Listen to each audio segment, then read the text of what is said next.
2021년 5월 30일 지극히 거룩하신 삼위일체 대축일 제1독서 신명기 4장 32절에서 40절 사이의 말씀입니다. 모세가 백성에게 말하였다. 이제 하느님께서 땅 위에 사람을 창조하신 날부터 너희가 태어나기 전의 날들에게 물어보아라. 하늘 이 끝에서 저 끝까지 물어보아라. 과연 이처럼 큰 일이 일어난 적이 있느냐? 이와 같은 일을 들어본 적이 있느냐? 불 속에서 말씀하시는 하느님의 소리를 듣고도 너희처럼 살아남은 백성이 있느냐? 아니면 주 너희 하느님께서 이집트에서 너희가 보는 가운데 너희를 위하여 하신 것처럼 온갖 시험과 표징과 기적, 전쟁과 강한 손과 뻗은 팔과 큰 공포로 한 민족을 다른 민족 가운데에서 데려오려고 애쓴 신이 있느냐? 그러므로 너희는 오늘 주님께서 위로는 하늘에서 아래로는 땅에서 하느님이시며 다른 하느님이 없음을 분명히 알고 너희 마음에 새겨두어라. 너희는 오늘 내가 너희에게 명령하는 그분의 규정과 계명들을 지켜라. 그래야 너희와 너희 자손들이 잘 되고 주 너희 하느님께서 너희에게 영원토록 주시는 땅에서 오래 살 것이다. 주님의 말씀입니다. 제2독서 사도 바오로의 로마서 8장 14절에서 17절의 말씀입니다.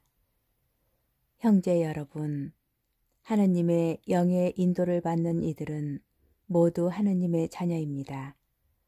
여러분은 사람을 다시 두려움에 빠뜨리는 종살이의 영을 받은 것이 아니라 여러분을 자녀로 삼도록 해주시는 영을 받았습니다. 이 성령의 힘으로 우리가 아빠, 아버지 하고 외치는 것입니다. 그리고 이 성령께서 몸소 우리가 하느님의 자녀임을 우리의 영에게 증언해 주십니다. 자녀이면 상속자이기도 합니다. 우리는 하느님의 상속자입니다. 그리스도와 더불어 공동 상속자인 것입니다. 다만 그리스도와 함께 영광을 누리려면 그분과 함께 고난을 받아야 합니다. 주님의 말씀입니다.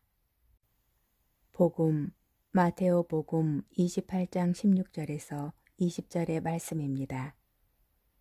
그때의 11제자는 갈릴레아로 떠나 예수님께서 분부하신 산으로 갔다. 그들은 예수님을 뵙고 엎드려 경배하였다. 그러나 더러는 의심하였다.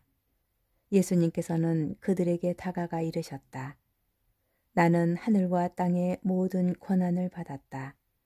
그러므로 너희는 가서 모든 민족들을 제자로 삼아 아버지와 아들과 성령의 이름으로 세례를 주고 내가 너희에게 명령한 모든 것을 가르쳐 지키게 하여라.